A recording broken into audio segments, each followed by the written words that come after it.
Hello, dear friends and subscribers. Yes, I do have to um, say, dear friends, subscribers, I do have a sore throat. But as I always say, cricket is so dear to me. And you'd already seen my broadcast yesterday when Brendon Mcullum made that final test of his international career very, very special. And this was something which has never happened in the annals of international cricket. And that is to, on his last test match of his international career, he's definitely retiring in great glory. And I thought it was only fitting that Brendon Mcullum smacked such a century. And smacking such a century of 54 balls and breaking the world record for the fastest test century in history in his last test match of his career.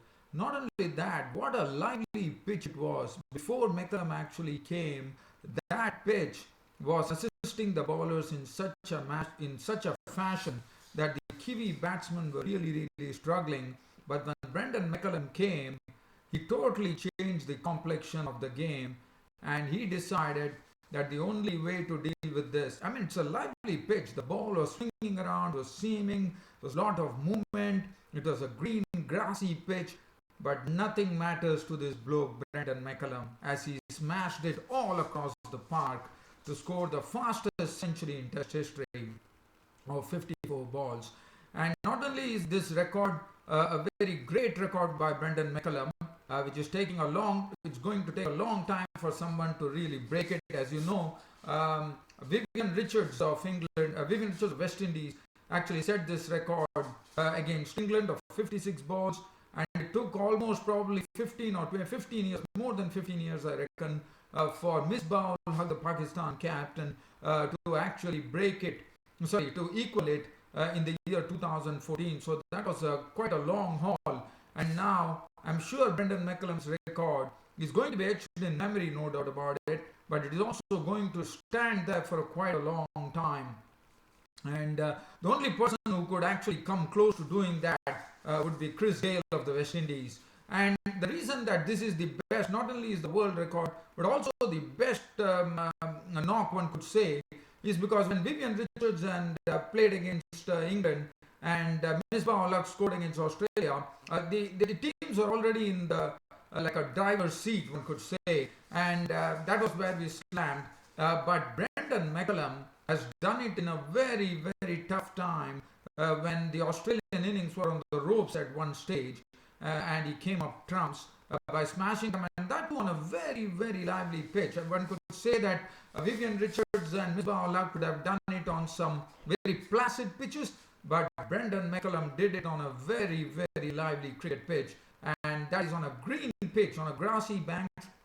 And that too, one could imagine on the first day's play of a test, you could imagine if there's a lively wicket, what is the amount of assistance that it is giving to the pace bowlers, the seamers, and the swing bowlers, and that's what precisely Brendon McCullum did. As fast as the ball came, Brendon McCullum smote the ball as hard as possible to really smash it across the park. And what an innings, and capital innings from Brendon McCullum.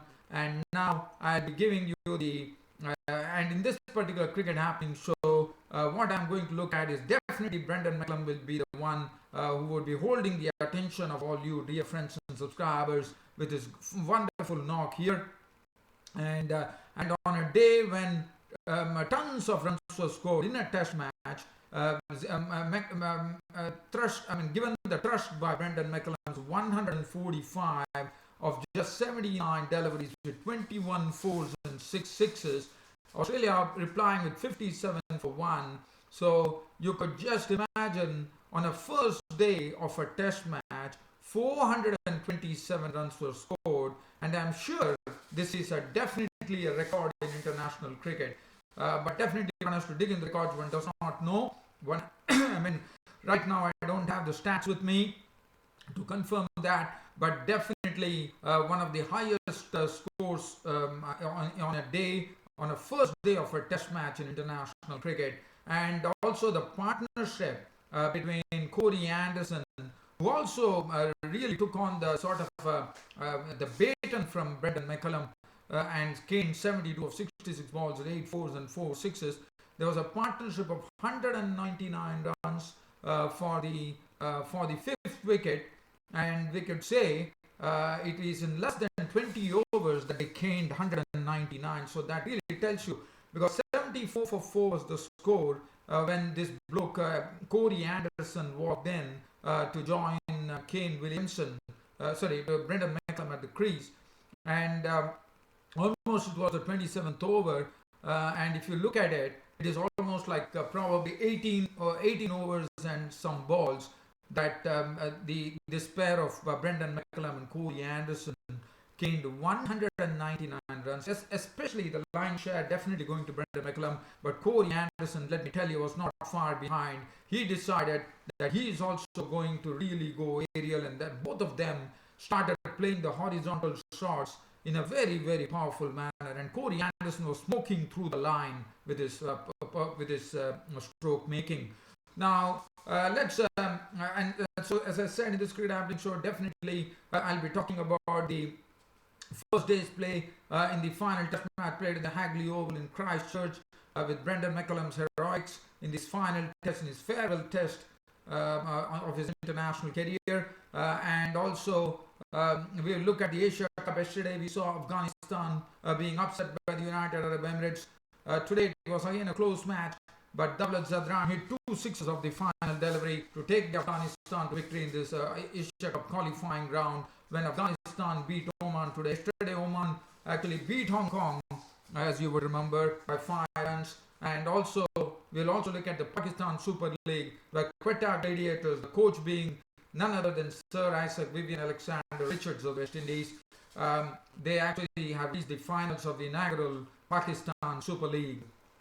So, as I said, let's start off with this first day's play report at the Hagley Oval in Christchurch in the Trans-Tasman Trophy between Australia and New Zealand.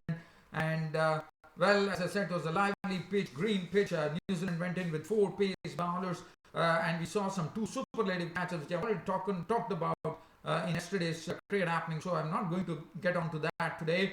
And as I said, the bowlers were bowling in the right areas, and it was a lively pitch, and batting was pretty difficult for the top order. Martin Guptill, Latham, everyone struggled. Williamson struggled, Nichols struggled, and then it all started. Brendon Mcullum and Corey Anderson joining in a sort of a real run spree. As I said, 74 for 4 in the 27th over, and Williamson departed. After that, the Australian captain Smith was at a loss to what to do. He tried all his combinations. He brought Nathan Lyon in the mix, but Nathan Lyon was getting some cavalier treatment, especially from Corey Anderson. Later on, Brendon Mcullum joined, but Brendon Mcullum already said that in his farewell test, when he was asked in the post-match press conference, that he said that his aim was to actually hit 4s and 6s only of each and every ball. So that really says it all as to how wildly Mcullum started swinging the bat, and every time even an edge was carrying over the slips for a 4. And I would say the luck was with the Brave today, and what an innings, a capital knock from Brendon Mcullum on his final test. Probably one would have been very unhappy that Brendon Mcullum could not really do anything in the 100 test match, which was a real shame for him.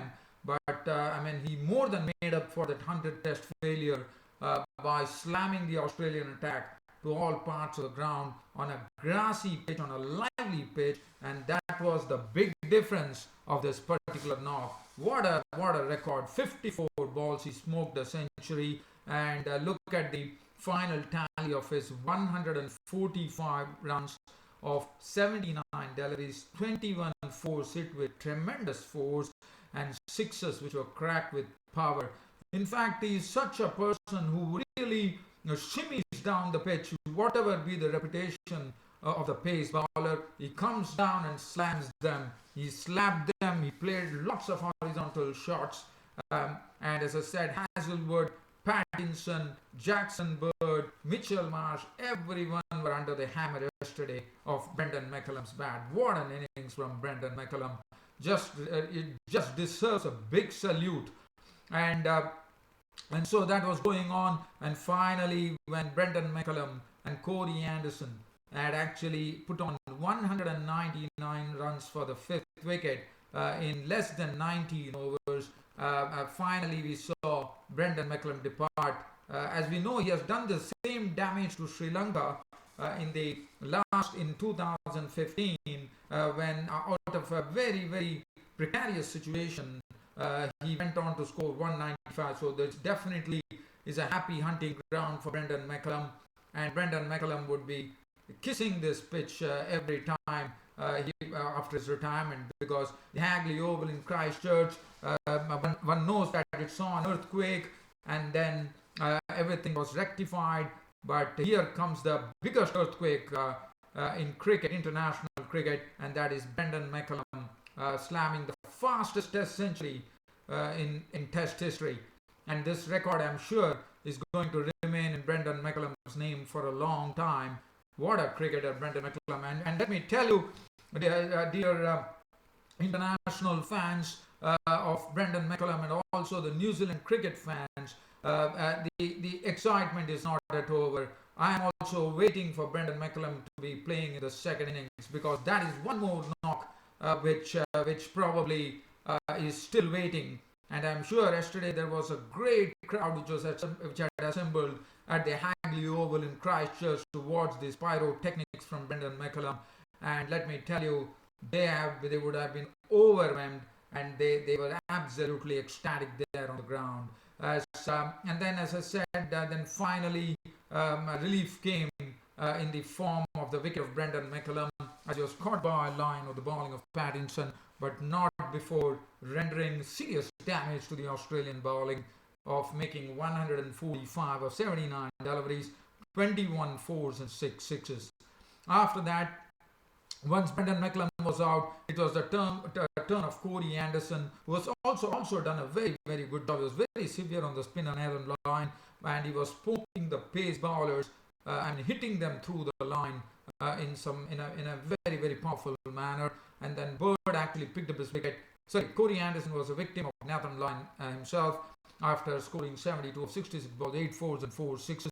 And then we saw that BJ Watling, normally a very, very compact player, not really taking any risk. He's normally a person who likes to stay at the wicket, but yesterday we saw a different BJ Watling, as he started releasing some very great strokes of great pedigree, one could say, and probably took a leaf out of the Brendon Mcullum and Corey Anderson book there, because one rarely sees BJ Watling getting into the stride so quickly, and he really played in a very, very fine fashion, as there was some aggression seen in BJ Watling's batting, as he rattled 58 or 57 deliveries with 9 well-hit boundaries, and probably the confidence rubbed off on BJ Watling.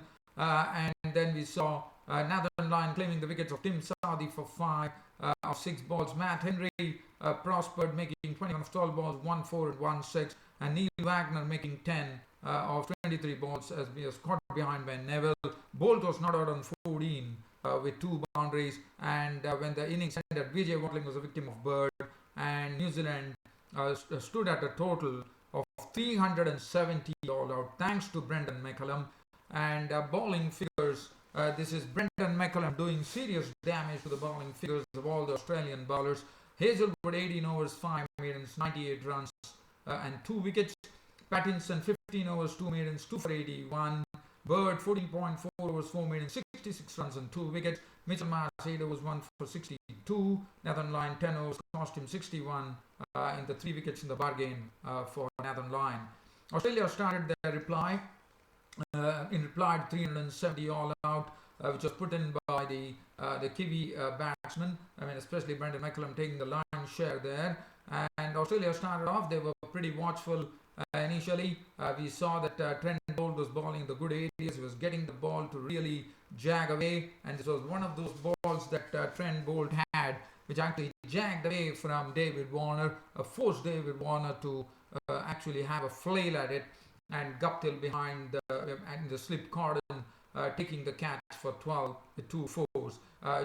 Joe Burns was pretty watchful, finishing on an unbeaten 27 with 4 boundaries at close of play. Usman Khwaja, I would say, survived a little. He was not pretty confident. We saw Trent Bolt trouble him a bit with some very good incoming deliveries. As Usman Khwaja finished on an unbeaten 18 with 3 fours, and Australia closed the day at 57 for 1, and they are still trailing by 313 runs.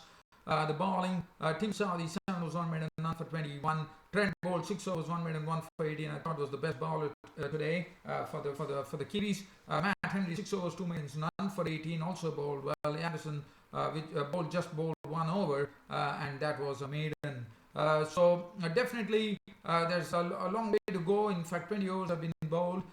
So definitely New Zealand would be hoping that they could get a quick breakthrough in the morning, and that would be the best bet today, because as you know, the pitch could probably get more drier and probably start playing much easier like it happened in the first test. So it's very essential for the Kiwi bowlers to strike very quickly in the morning of the second day at the Hagley Oval in Christchurch.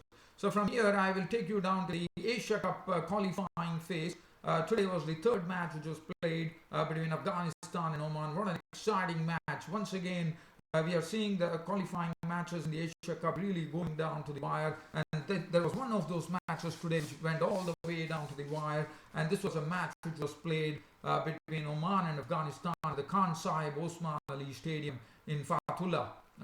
It was Oman who actually batted first, and they put on 165 for 4. I thought it was a pretty good show by Oman, after especially buoyed up by the victory that they had over Hong Kong yesterday. And Oman seemed to have some seriously very good players here. Zishan Maqsood making 52 of 42 balls with 5 fours and 2 sixes. Jatinder Singh 23 of 28 balls with 1 4. Adam Elias was absolutely majestic in his knock as he slammed 54 of just 27 deliveries with 3 fours and 4 sixes, and finally 165 on the board.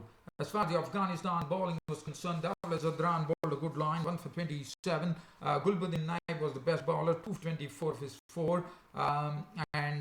We saw Rashid Khan was slammed for 36. As far as Afghanistan were concerned, Mohammad Shahzad has failed in both the matches now, and we all know that for Afghanistan, Mohammad Shahzad is a vital component in the Afghanistan, because of late Mohammad Shahzad has been in some ominous form, and unfortunately was cheaply out for 4. But Nur Ali Zadran more than made up with a cracking good innings of 63 of just 44 deliveries, 8 fours. Asghar Stanikzai, the captain, contributing a very attractive 34 of 17 deliveries, 5 fours and 1 6. Karim Sadiq was out for naught. Mohammad Nabi for 11.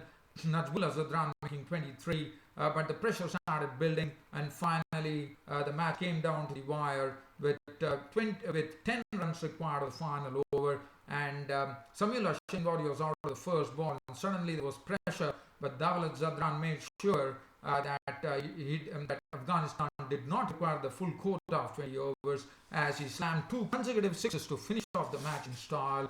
And it was a 3-wicket victory for the Afghanistan, and they would be pretty happy that they finally took the points, because yesterday United Arab Emirates actually upset them. So I'm sure it would have warmed the cockles of the Afghanistan players here, as they actually went on to beat Oman. Bilal Khan 3 for 33 for Oman. Lecheta was the bowler who was slammed for 2 sixes, a left-hand spinner, 1 for 43. Mehran Khan bowled a very good spell, 4 overs, 18 runs from 3 wickets. Munif Ansari was the hero, was caned for 40 runs of his full quota of 4 overs. And Afghanistan taking 2 points here, and they would be very happy. Now let's look at the finals. The Pakistan Super League. But yesterday, this is the inaugural Pakistan Super League which was played, as we all know, and they are now coming on to the to the business end of the tournament, as Quetta Gladiators became the first team to enter the finals of the inaugural Pakistan Super League here. Quetta Gladiators were the one who actually batted first. As you all know, Quetta Gladiators are coached by Sir Isaac Vivian Alexander Richards, this great player, this great master blaster, one could say, who actually has entertained cricket fans the world over in his heydays. He's the coach of the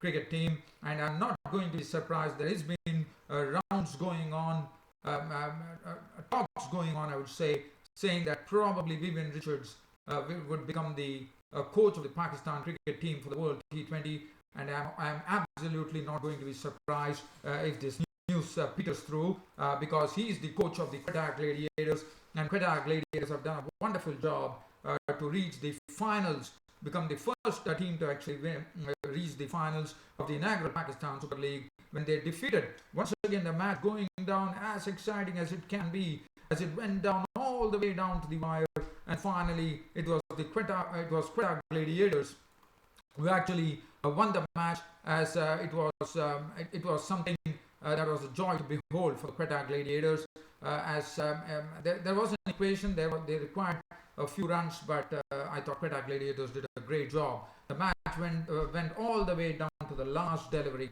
of this inaugural tournament. Quetta Gladiators, well, they were 133 all out. They didn't have a good start. Bismillah Khan, who was the man of the match the previous match, could not contribute. He didn't trouble the scorers. He was out for naught. Ahmed Shahzad was out for 6, but those two experienced players in the lineup, Kevin Peterson making 53 of 30, dealt with 5 fours and 2 sixes. Sangara contributing 37 of 29 balls with 6 fours, and 20 coming in for the Mohammad Nawaz, who is the player for the future, one could say. 20 of 18 dealt with 1 4 and 2 sixes. And other than that, they could not get any going. Safraz Ahmed, the captain, was out for a duck. Grant Elliott was out for 5, Nathan McCullum for 1, Anwar Ali for 1, and 133 all out was the final tally. Hassan Ali 1 for 13, Mohammad Asghar 1 for 12, Wahab Riaz bowled 3 for 17, 2 for 23 for Sean Tate, Shahid Freedy 1 for 30, and 3 overs 1 for 30 for Dan Shami. Peshwar Zalmi had a target of 134 runs to win from the 20 overs, and they really struggled. In fact, the top order was shaved off pretty quickly by especially Nawaz coming in and picking up some big wickets of Mohammad Hafiz for 15, of 18 balls with 2 fours. Kamran Akmal was bowled by Anwar Ali for 9, of 13 balls 2 for Shahid Yusuf was out for 15. Jonathan Bairstow also couldn't make much of an impression, 15 of 16 balls, but the man who really, I would say, brought this Peshawar Zalmi innings pretty close by really turning it on was Darren Sammy, as he slammed 38 of 29 balls, 5 fours and 1 6 to keep them in the hunt. There was some support. Shahid Afridi unfortunately failed for the Peshawar Zalmi. He was out for just 2, but Wahab Riaz was there, but Wahab Riaz was out in the final over, and that made it doubly difficult. He was out in the penultimate ball of the 20th over, and then it was Azaz Chima was given the responsibility of dealing with it, and I thought he did a fine job, as Wahab Riaz was caught and bowled by Chima for 5, and we also saw Hassan Ali being caught and bowled by Azaz Chima for 5, and finally it was all over with the Quetta Gladiators registering the victory, and Mohammad Nawaz was the man of the match, and Quetta Gladiators, as I said, become the first team to actually make it to the finals of the Pakistan Super League. Anwar Ali, 4 overs, 1 for 28. Zulfikar Babar, none for 20. Aizaz Shima bowled well the final over, 2 for 34 for him. Mohammad Nawaz has been very impressive in this Pakistan Super League. 4 overs, 3 for 27. Grant Elliott bowled superbly. He has been another one who was impressed, definitely either with bat or ball, and he has been a total contributor. Grant Elliott, 4 overs, no maiden, 3 for 19 from Quetta Gladiators, and Quetta Gladiators advanced to the first qualifying final. So congratulations to Quetta Gladiators. And well, dear fans and subscribers, just some news before I leave this cricket happening show today.